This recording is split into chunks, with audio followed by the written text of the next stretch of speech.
Kia ora, and welcome to Thursday's Economy Watch, where we follow the economic events and trends that affect New Zealand.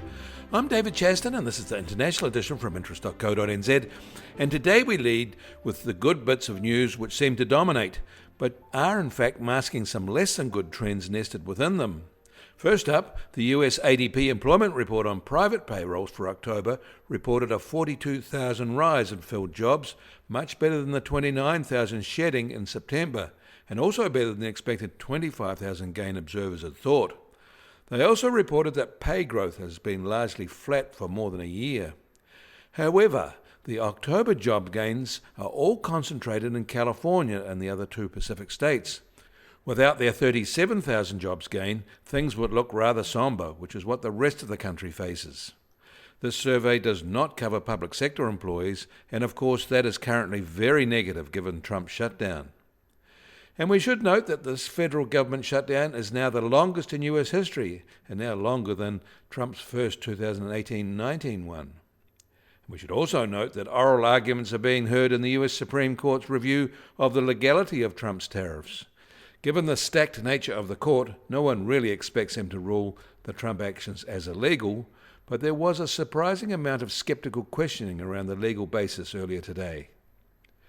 US mortgage applications fell 1.9% last week from the prior week, the fifth decrease in the past 6 weeks. In a notable contrast to the weak factory sector, the giant American services sector expanded faster in October according to the ISM Services PMI. It rose more than expected to its best level since February, putting its September stall behind it. But forward-looking sentiment isn't strong, with these firms still contracting their workforce levels and frustration at the level of tariff taxes they have to bear. Meanwhile, American household debt rose by $197 billion in the third quarter of 2025 from the prior quarter to a new record high of almost $18.6 trillion and up 4.4% from a year earlier. Mortgage balances grew by $137 billion and credit card balances grew by $24 billion in the quarter. These shifts are being considered steady rather than indicating added risk.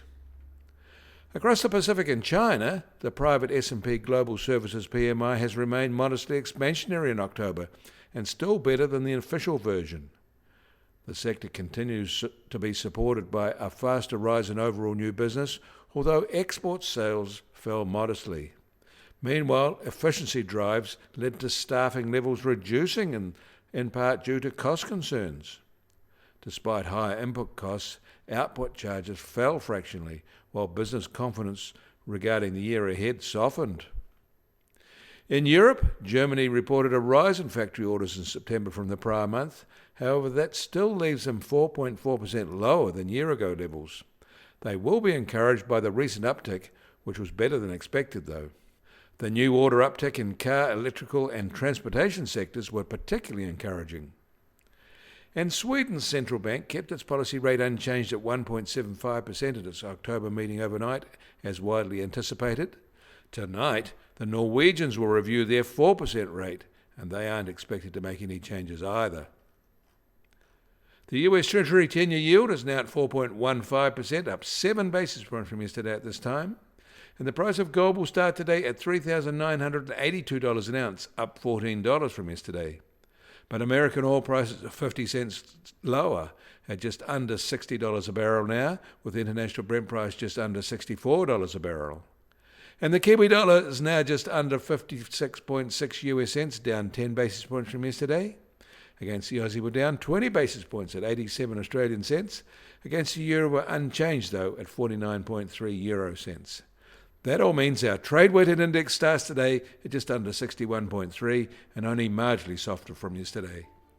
And the Bitcoin price starts today at $103,811 and recovering 1.1% from yesterday's drop. Volatility over the past 24 hours has been moderate at just on plus or minus 2.2%. You can get more news affecting the economy in New Zealand from interest.co.nz. Kia ora, I'm David Chaston, and we'll do this again tomorrow.